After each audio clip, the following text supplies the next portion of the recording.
Good day po mga idol. Nakakatuwa po. Within 5 minutes, wala pa atang 5 minutes, natapos nga po, hindi ako nasira sa pangako ko sa inyo na within 5 minutes ipopost ko na uli na wala nang sira ang mugs. Ayan po, malapad na kulay itim na mugs na may tama sa dalawang side. I-close up po natin para makita natin kung may tama pa. Itong unahin natin itong side na kaliwa.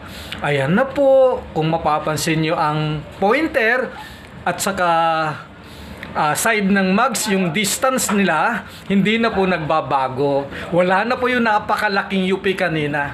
Pagkatapos sa kabilang side, ayan po, pointer to side ng mugs, hindi na po nagbabago ang distance. Wala na rin po yung UP kanina dyan na medyo malaki din po. Yun lang po. Tapos na po. Hindi po ako nasira sa promise ko na within 5 minutes ay ipopost ko uli na wala nang sira ang mugs. Salamat po. Bye-bye!